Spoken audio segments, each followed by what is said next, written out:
Hello and welcome to the third episode of 15 Minutes of Fame featured artist interview, where we sit down with artists we have reviewed, meet them face to face, learn about what they have done since their review and what they have coming up. Today, we're catching up with Zachary Ryan Smith and David Minton, who are two members of the Indiana rock group Changeling.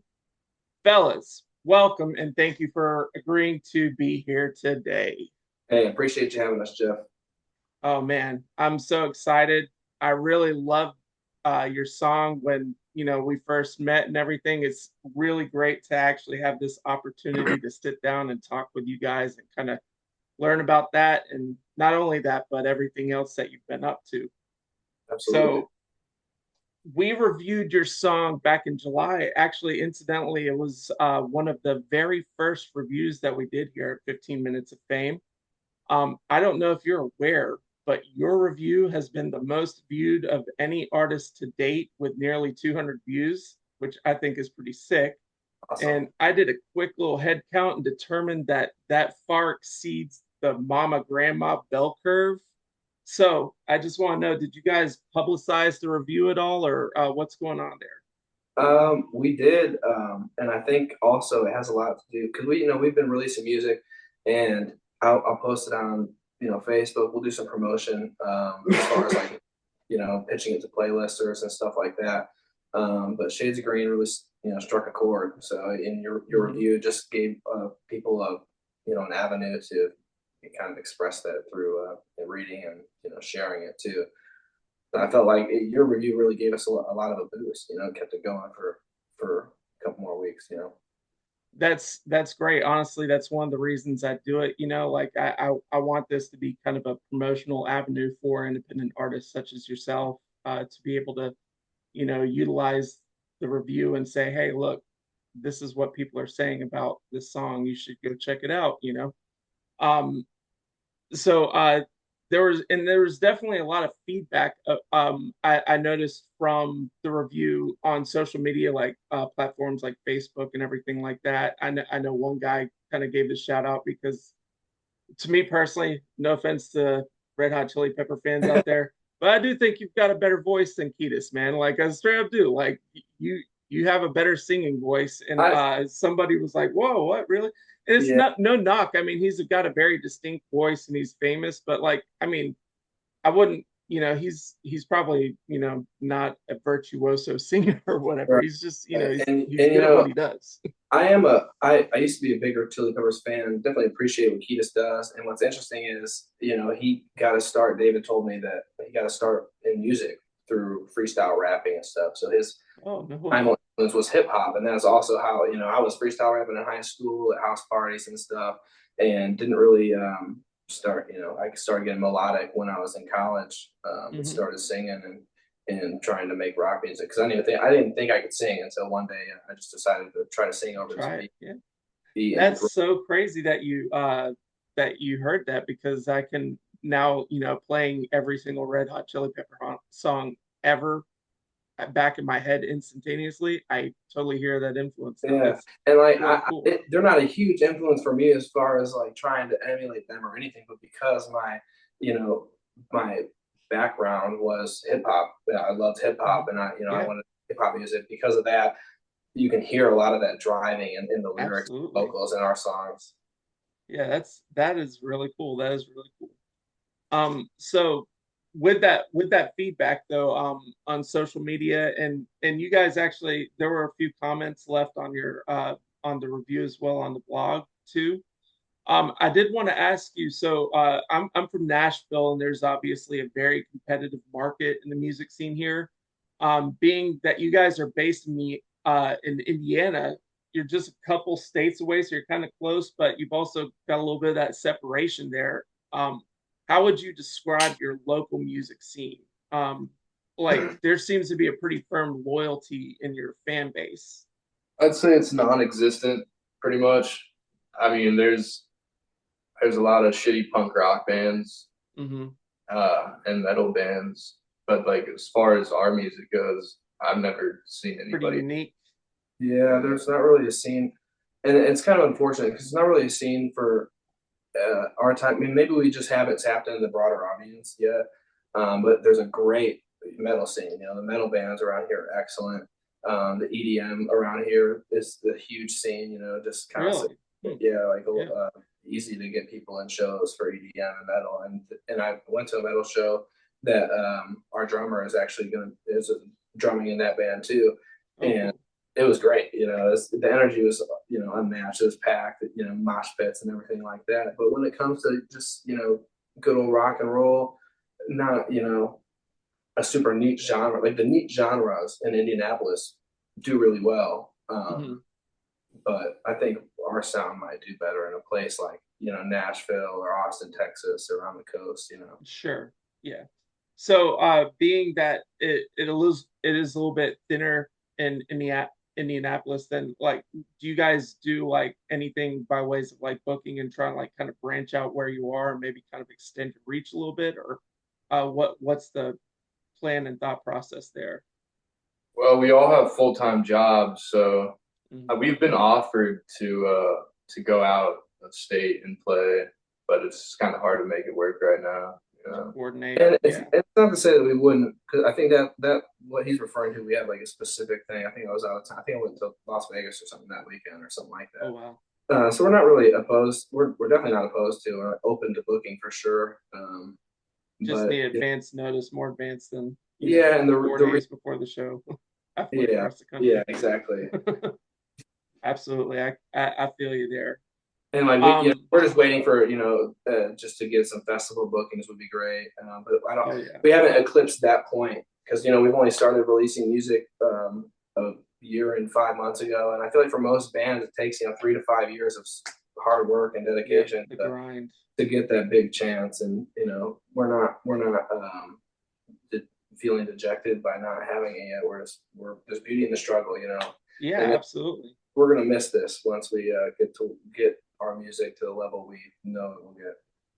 And there's nothing wrong with savoring that time, like if you have to play a couple hole in the wall bars, like those you're gonna look back, and when it's all said and done, those are gonna be your favorite Yeah, shows, like you're gonna play yeah, on big stages, you're gonna play in hole in the wall bars, and like there might be 10 people in there, but they're gonna be hyped and you're gonna have 10 fans by the end of yeah, the night, yeah. like that you didn't have when you walked into the place. I do want to point out because you said that it seems like we have a dedicated fan. We do have like a rock out. We'll have the 25 people will come to all of our shows, and then we'll Yep. have the other fringe crowd that don't really know us, but they'll wander in, and it's going great, and I feel like everything's going according to plan. Sure. Yeah, and every single time you play a show and you hit that fringe audience, I'm sure those numbers are increasing every time Yeah, too. So it's cool, man. Like, I always say like if you play like you're playing in front of a 10,000 people, like, you know, that audience of 1,000 or 100, or they're gonna appreciate it. So yeah, absolutely. absolutely. Now, so when we did the review in July, we did a review of the song Shades of Green. Wanted to talk a little bit about Shades of Green because with the release of that single, there was a really impressive music video to go along with it. So I was wondering if you could walk any listeners who might be an independent artist themselves, walk them through that process. Like, how was it produced? What advice would you give independent artists who want to produce a music video themselves? Um, I want to let David talk, but I mostly found well, it was through the Healer, and the Healer is this immersive arts music venue, and they don't just do music; they throw events of any kind, and they throw fundraisers for great causes, and it just the entire building is an art exhibit that our director, shout out Matt Pamphil, it was his graduate program, so he's getting his graduate degree. This was his like last project, and he built this just amazing testament to art and culture in Indianapolis. Really, I mean, it's an incredible place. You should make it up here. Next time, we'll let you know next time we play a show there. But Sure. through the Healer, our contact is either Matt's brother or one of his best friends. That's who we booked the shows with through the Healer, And also, our photographer is a good friend of Matt, and he said we were looking for someone to shoot the music video. And he said he knows this guy Matt Panfill, and we looked up some of his previous music videos, and we loved the style. Thought it would fit for the music video, so we reached out to him and asked his his rates, and if he likes the song, if he wanted to be, gave him the vision for what we thought the music video should be, and he, we didn't give him that much. He took it and ran. I mean, the guy is truly an artist in every sense of the word. Right on. Excellent. Is there so really you had a really good connection there in that sense. And you mentioned the location and everything like that. Being you said it was like an art studio, or is It's that it's It's a venue. explain it. It's a venue, and he's got all sorts of shit. He's got mannequins and a bunch of trippy stuff and like caves you can go into, and it's just like oh, It's as wow. if you're living inside of a painting. it's like a really trippy venue, but he made it all himself. Wow, that's really cool. It's Yeah. remarkable.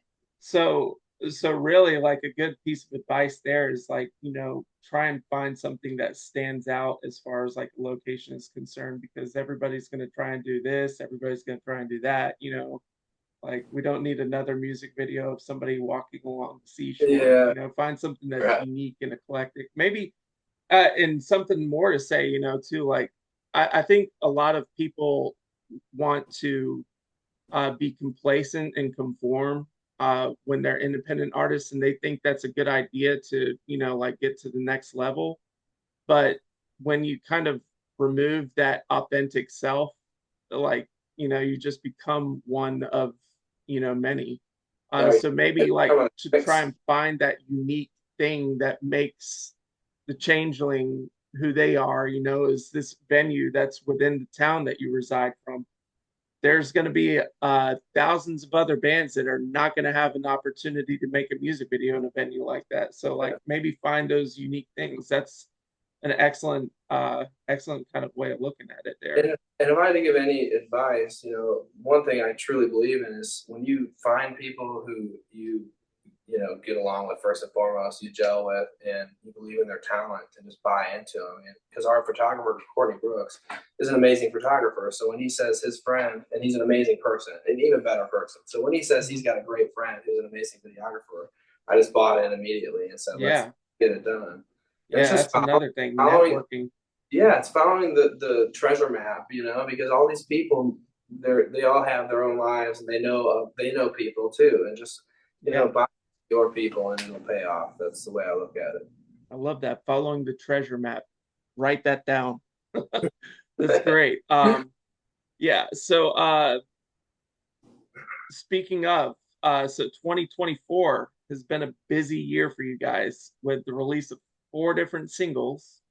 A month after Shades, you guys put out Hole, which I've Yep. listened to several times. I think is probably almost as strong as Shades of Green was, just compositionally and like vocally. Like it's just a great rock performance.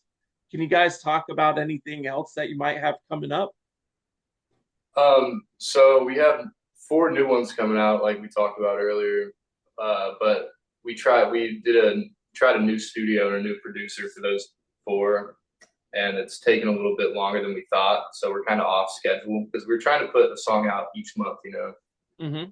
So we're gonna put out a cover song here in a couple weeks maybe, Yeah, we'll probably put out the cover.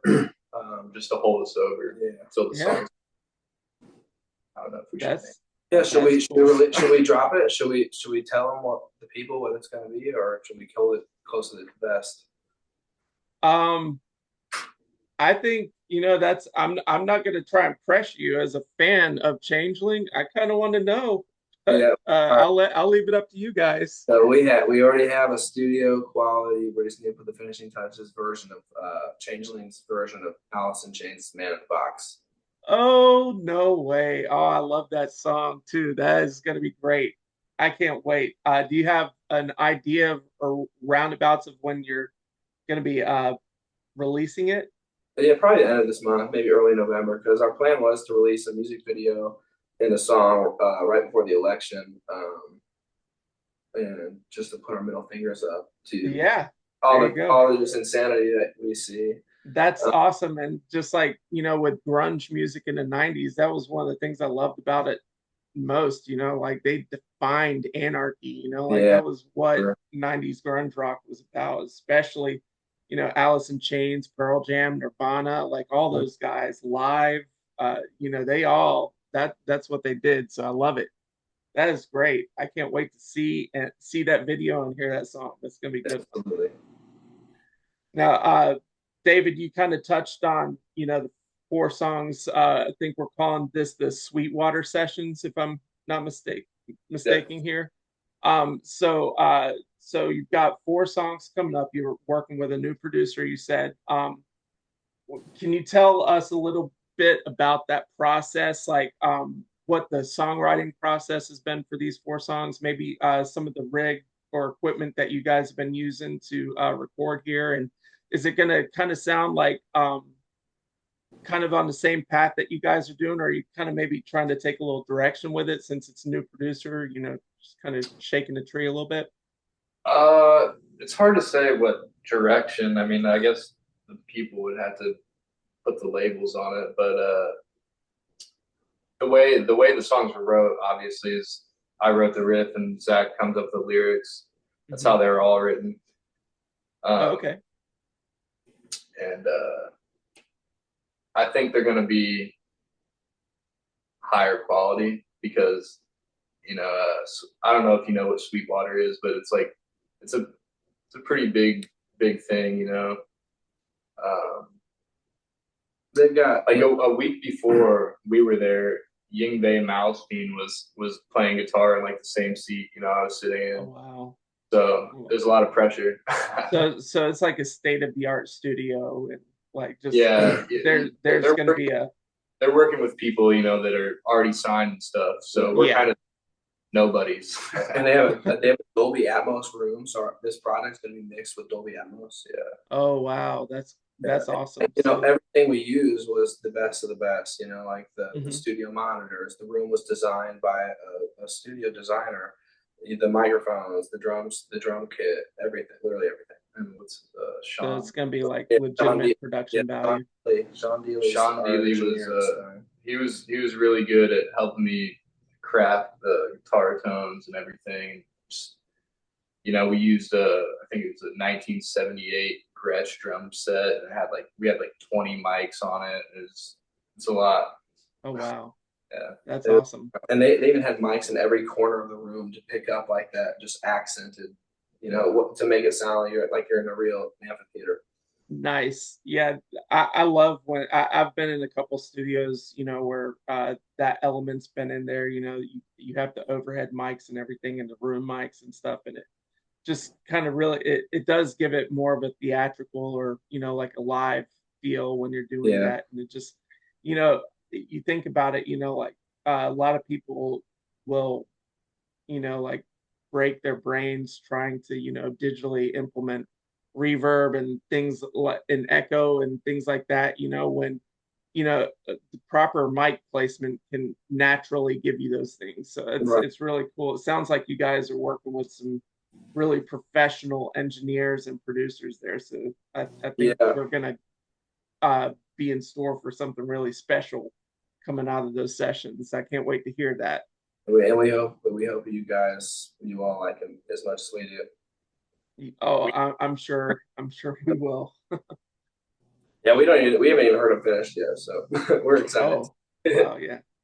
Well, that's great. So, do you guys have any upcoming shows or anything in the meantime while we're waiting for Oh, product of those studios yeah, sessions? we got a show on the 18th of this month. I think it's a Friday. this coming Oh, next yeah, Friday. it's a week from That. today.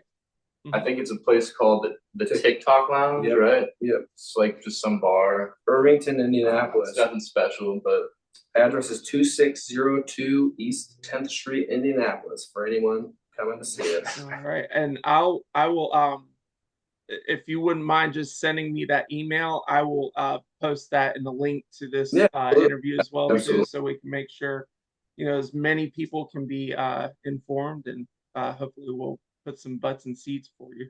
Yeah, So that's absolutely. awesome, man. We're trying to bust the seams of the Tic Tac Lounge next Friday. When was the last show we Yeah. played there? Yeah, it's been a We while. packed that place out. Yeah, it's been a while. Yeah. Oh, excellent. So I think it's a great way of kind of promoting some of the work that you're doing. The 4 songs that you did the session for in Sweetwater. Is there any plan to maybe kind of unveil some of those in live performance, or are you gonna kind of Yeah. keep those close to the chest until? We'll play all 4 of them. Yeah. Oh, you're playing them. Yeah, we'll play all So 4 of them. it's great opportunity to get an upfront look at what's going to be coming out from the Sweetwater sessions. That's excellent. I wish I lived in Indiana. Let me tell you. It's only a short, 9-hour drive? Yeah, only a short 9-hour drive, like only a third of your day. Absolutely. And we really appreciate this opportunity. We appreciate everything you're doing for local artists in the underground music scene. Yeah, thank you very much for that. And Zachary, David, thank you so much for coming on and talking to us and letting us know what you guys have coming up. I can tell you, obviously with your review being the most viewed review, but you're a very popular artist amongst the 15 Minutes of Fame community. So there's going to be a lot of excitement to see, what you have coming up. And it sounds like there's some really great stuff on the horizon here. So we're really looking forward to it. Thank you very much for being here today. And that's all I got. So we will see you guys next time. Make sure you tune in. Jeff. If you're in the Indiana area, make sure that you go check out the Changeling performing next week. And again, we're going to be posting that address at the TikTok Lounge in the comments below. But make sure you check them out October 18th. All right, guys, Thanks, we'll Jeff. see you later. Take it easy, y'all.